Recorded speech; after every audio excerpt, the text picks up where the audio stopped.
Have you ever felt like you were born different? Like there's a fire in you that others don't seem to understand, or even try to put out? That's not your imagination. You are one of the chosen ones. And when you're chosen, you're often surrounded by people who aren't truly for you. They smile in your face but secretly fear your rise. They call themselves friends, but deep down, they can't stand your light. In this video, we're exposing the 5 spiritual signs that prove the people around you are not your real friends. And by the end, you'll see why your isolation isn't a curse. It's a calling. It always starts small. A sarcastic comment here, a backhanded compliment there. You tell them your big idea, and they smirk. You speak your truth, and they change the subject. At first, you brush it off, thinking maybe you're just overthinking it. But your spirit knows something's off. Something's not sitting right. That's your intuition screaming. These people are uncomfortable with your light. Chosen ones don't walk into a room. They shift the energy of it. You carry a presence that others feel before you even speak. Your energy is pure, your intentions are clear, and your spirit has depth. That intimidates people who are still hiding behind masks. Instead of being inspired by you, they feel exposed by you. And their instinct isn't to celebrate you, it's to dim you. You'll start to notice that they only support you as long as you stay beneath them. The moment you start to grow, spiritually, emotionally, financially, they pull away. Or worse, they pretend to cheer you on. But behind your back, they plant seeds of doubt. They'll say things like, "Don't get your hopes up," or "Are you sure that's realistic?" But pay attention. Those words don't come from love. They come from fear. Fear that you're about to become everything they're too afraid to be. These are the people who were comfortable when you were silent, lost, or broken. But now that you've found your voice, your vision, and your value, they feel threatened. Because the chosen ones mirror what others don't want to face in themselves. Your courage makes their cowardice obvious. Your faith makes their doubt loud. And your growth makes their stagnation painful. And here's the truth. Most won't say out loud. Some of the people you call friends are secretly hoping you fail. Not because you did anything to them, but because your success makes them question why they're still stuck. You're not bragging, you're just being. But even your being is too loud for the ones who've muted their own souls. Chosen ones often go through life feeling misunderstood, and this is why. You weren't sent here to blend in. You were sent to break cycles, shift timelines, and awaken people. But to do that, you need to protect your energy like it's sacred, because it is.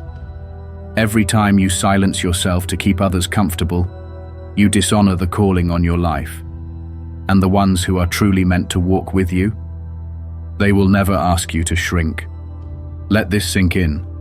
Real friends fuel your flame. Fake ones fan your fears. If the people around you don't clap when you win, don't comfort you when you're low, and don't challenge you when you're lost, they're not friends. They're just familiar faces wearing friendly masks. Your light is not the problem.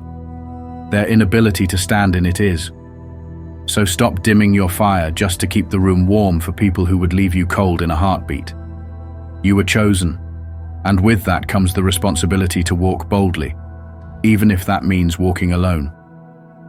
Because what's waiting on the other side of that loneliness is everything you were born to become. Have you ever noticed how some people seem a little too interested when you're going through something painful, but fall completely silent when you're doing well? It's subtle at first. When life hits you hard, they suddenly become available. They're quick to text back, to offer advice, to check in. But when you're thriving, when you're leveling up spiritually, emotionally, or even financially, they vanish. Or worse, they offer fake smiles and half-hearted congratulations that don't match the energy of your moment. That's not support. That's spiritual sabotage in disguise. When you're a chosen one, your life has a rhythm. that others can't understand. You go through battles most people never see. You walk through valleys alone and rise up from things that should have destroyed you. But here's the twist. There are people around you who are more comfortable with your pain than with your power. And that's one of the clearest signs they were never real friends to begin with. They feel better about themselves when you're broken. When you're struggling, they feel needed. They feel in control. They get to play the role of the strong one while secretly feeding off your weakness. And don't be fooled. They might not do it consciously, but their spirit is drawn to your suffering because it makes them feel significant. But the second you start to rise, the energy shifts. You notice they stop asking questions. They don't celebrate your wins. They go silent when you're excited. Suddenly they're too busy or just going through something. But deep down, it's not their schedule, it's their shadow. Your growth brings out their guilt. Your joy highlights their misery. And your elevation forces them to confront the fact that they've been standing still. It's a hard truth to accept. Some people were never rooting for you. They were rooting for the version of you that stayed beneath them. These kinds of people are spiritual parasites. They feed off your struggle because your pain makes them feel superior.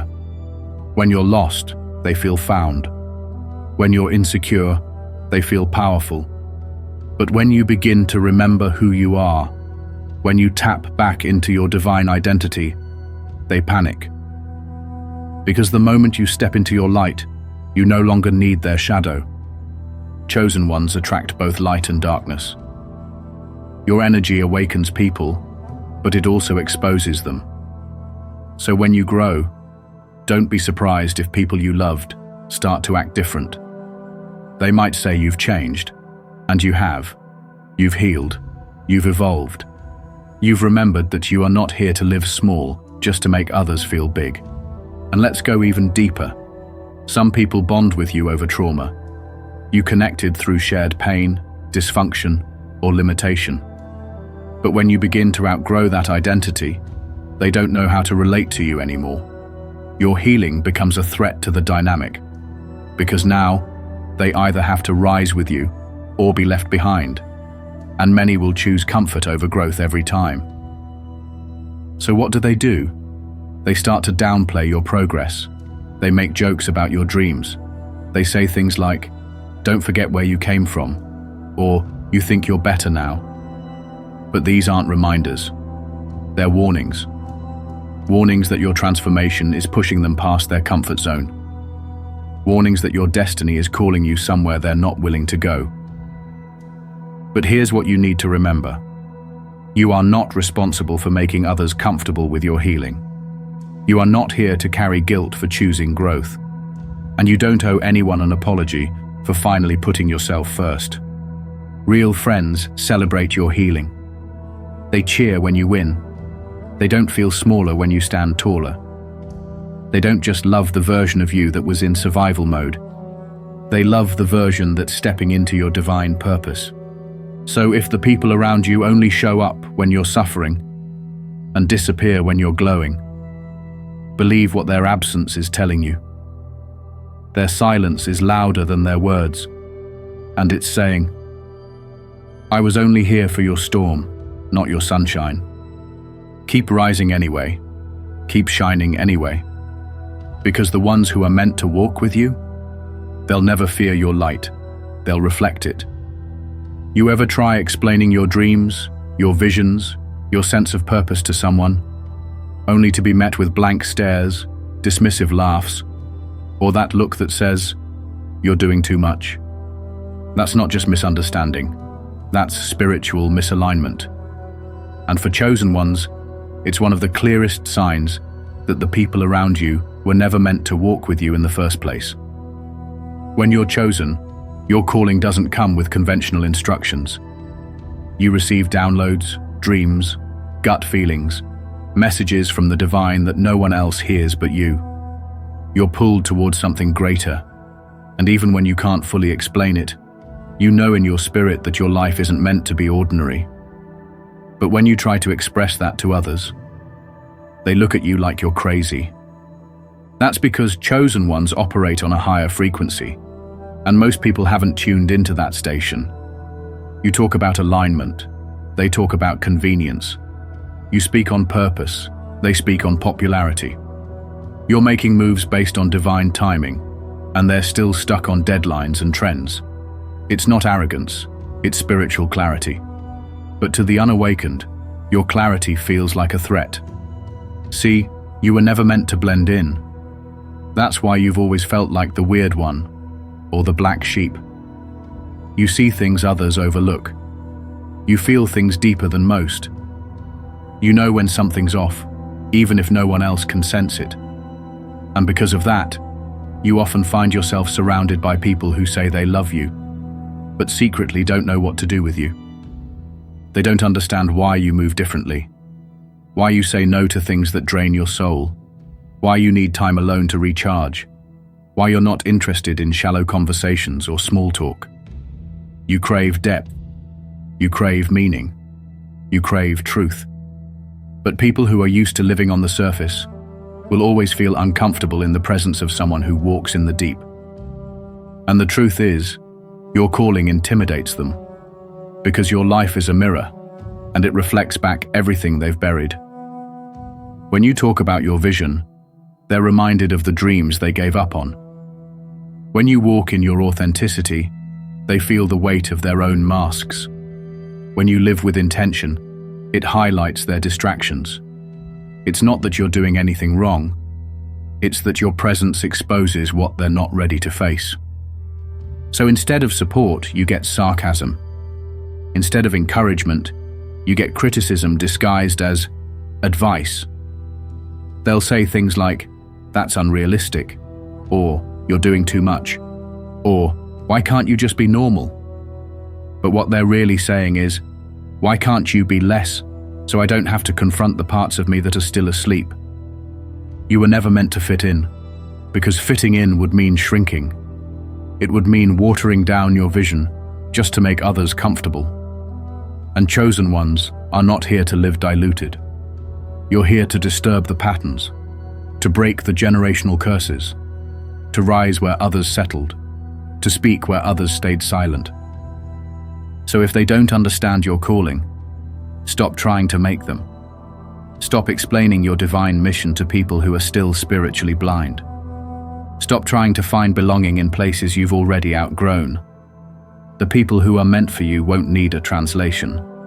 They'll feel your energy and recognize you immediately. Your frequency will speak louder than words ever could. Chosen ones often walk alone, not because they're unworthy of love, but because the path they walk is sacred. And not everyone is allowed in that space. Your calling is not up for debate. Your purpose is not a group project. It was given to you for a reason. And the ones who are truly aligned with your journey won't question your path. They'll protect it. So next time someone mocks your mission, questions your calling, or tries to reduce your purpose to something they can understand, remember this: they're not rejecting you. They're rejecting the part of you that reminds them they were made for more too. And if they're not ready for that truth, they'll resent the fact that you are. Keep walking anyway. Keep speaking anyway. Keep believing anyway. Because the people who are meant to walk with you, they won't just understand your calling, they'll be called by it too. You ever leave a conversation feeling heavier than when you walked in? Like something just got pulled out of you, and you can't quite explain it? That's not random. That's not just a bad vibe. That's your spirit recognizing a spiritual drain. And if you're a chosen one, this happens a lot more than you think. See, people are energy. And as a chosen one, you're a magnet. Your light, your insight, your peace. It draws people in. You carry an energy that's healing, magnetic, grounding. But not everyone comes around to appreciate that. Some come to take, to feed off your presence because they haven't learned how to generate that energy within themselves. They confuse your soul with a source. But you're not here to power people. You're here to empower them. And yet, you'll start to notice something strange. After spending time with certain people, you feel mentally foggy, emotionally drained, spiritually out of alignment. These aren't coincidences. These are energetic transactions. And too often you're giving more than you're receiving, pouring from a cup they have no intention of ever refilling. You could be having a regular day, calm, focused, even joyful. And then one phone call, one conversation, one friend shows up, and suddenly you feel off. That's because some people carry chaos like it's perfume. It clings to you, not because you invited it, but because your peace is their contrast. You become their emotional dumping ground, and they disguise it as just venting or just talking. But what they're really doing is transferring their heaviness to your spirit. Chosen ones don't just hear words, they feel them.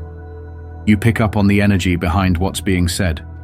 You notice the subtle bitterness in their jokes, the envy in their compliments, the tension behind their silence. You walk away from the interaction trying to shake it off, telling yourself not to overthink it.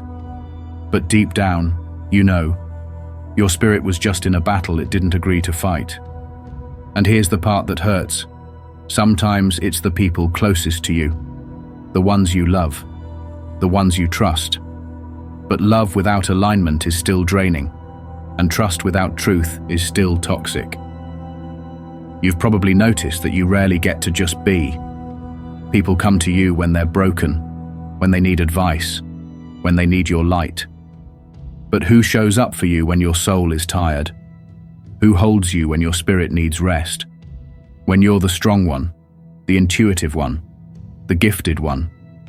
People forget you're human. They forget you bleed too, hurt too, break too. And that's the danger of being a chosen one in the wrong circle. You become everyone's healer, but no one's priority.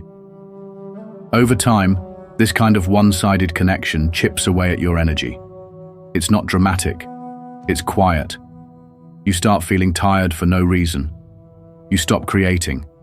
You second-guess yourself more. You feel disconnected from your purpose, your voice, your intuition. That's not a phase. That's spiritual burnout. That's what happens when you're surrounded by people who drain you instead of pour into you. But here's the spiritual truth most ignore. Not everyone who comes with you can go with you. Some people were only meant to meet the old version of you, the one who hadn't awakened yet, the one who still overgave to be loved, the one who still dimmed their light to avoid conflict. But now that you've stepped into your power, the misalignment becomes obvious, and it's painful, but necessary. You can't heal in the same environment that's making you sick. You can't thrive around people who only want access to your light, but not the responsibility of matching it. You're not a spiritual generator. You're not a therapist. You're not a fixer. You are a soul on a mission. And you need people around you who see that, respect that, and honor that. Protecting your peace is not selfish. It's sacred. It's survival. Because the truth is, your energy is your currency, and you've been overspending it on people who treat it like spare change. So start listening to how you feel after every interaction. Don't ignore the fatigue. Don't silence your intuition. Your spirit speaks in energy. And when it tells you that someone's presence is costing you your peace, it's time to let them go. The ones meant for you will never make you feel drained, small, or unseen. They'll energize you. They'll pour into you. They'll match your light with their own. Because when chosen ones come together in alignment, it's not draining, it's divine. There's a kind of silence that speaks louder than any words. A silence that shows up when your soul is under attack, and the people you thought would be there aren't. You look around, hoping someone notices the shift in your energy. You drop hints in conversation, trying to open the door just enough to be seen. But nothing. No calls, no messages, no check-ins. And not because you didn't say anything, but because they didn't care to listen. When you're a chosen one, your battles are often invisible to the world. You fight demons in your mind, wrestle with spiritual weight in your chest, and endure seasons of testing that no one else even notices. On the outside, you look fine. You keep showing up, you keep smiling, you keep functioning. But inside, you're breaking, you're unraveling. And the ones who say they love you, they're nowhere to be found. That's one of the most painful signs that the people around you aren't your real friends. They go ghost when your spirit is in warfare. They don't sense the shift in your energy. They don't ask why your voice sounds different. They don't feel the heaviness in your presence, because they're not tuned into your soul. They're only connected to your surface. As long as you're entertaining, giving, laughing, or useful, they stick around. But the moment your spirit cries out for something deeper, they vanish. Real friends don't need to be told when something is off. They feel it. They call you not because you posted something sad, but because their spirit felt you. Because when you're connected spiritually, silence is never just silence. It's a message. It's a frequency. It's a pull on the heart of those who truly care. But most people aren't wired like that. They're not spiritually sensitive. They're emotionally available only when it's convenient. And that's not friendship. That's performance-based loyalty. Chosen ones carry heavy assignments. You're not just living for yourself. You're carrying a lineage. You're breaking cycles, healing generational wounds, holding space for others even while you're barely holding yourself together. And during those quiet, dark nights when you're questioning everything, when your faith is stretched thin, when your spirit is being refined in the fire, those moments expose everything. Who's for you, who's with you, and who was just passing time. The truth is, many people love the light you bring, but none of them are prepared to stand with you in the dark. They love the wisdom, the inspiration, the calm presence. But when your own soul cries out for support, they don't answer. Not because they're busy, but because they were never meant to hold that space. They were attracted to your light, not committed to your healing. Some even get uncomfortable when you open up. They change the subject, offer shallow advice, tell you to stay positive or just pray about it. Not because they believe in your breakthrough, but because they don't want to feel the weight of your truth. They treat your spiritual pain like it's an inconvenience, as if your healing journey is too messy for their curated version of friendship. But here's the truth. No one wants to say out loud, you will not be spiritually supported by people who are spiritually asleep. They don't recognize the signs of warfare. They don't understand what it means to feel disconnected from divine guidance. They've never walked through the valley while still trying to carry others. They've never had to battle in the spirit while smiling in the physical. So when you go through it, they can't meet you there, because they've never been there. And as painful as that realization is, it's also powerful, because it sets you free from expecting depth in shallow places. You stop bleeding for people who wouldn't even notice your wounds. You stop seeking comfort from hearts that can't hold you. And you begin to understand. Your circle isn't too small. It's just finally real. Real friends don't need an invitation to your healing. They show up unannounced. They pray for you without being asked. They hold you without needing details. They stay close even when you're distant, because they feel your silence. They honor your process. They respect your spirit. So if they disappear when you're hurting, let them. If they don't ask how you're really doing, believe them. If they can't handle the weight of your truth, release them. Because chosen ones don't need crowds. They need covenants. Souls who walk beside them not just when the sun is shining, but when the sky turns black and the ground shakes beneath their feet. And when you find even one soul who can meet you there, who doesn't flinch at your darkness, who speaks life when you're out of words, who prays when you forget how, cherish them. Because that's not just a friend. That's spiritual alignment. That's divine connection. Until then, walk your path with peace. You're not alone. You're just being refined. And those who are meant to walk with you will never disappear when your soul needs them most. They'll appear, right on time, in alignment, in truth, in spirit.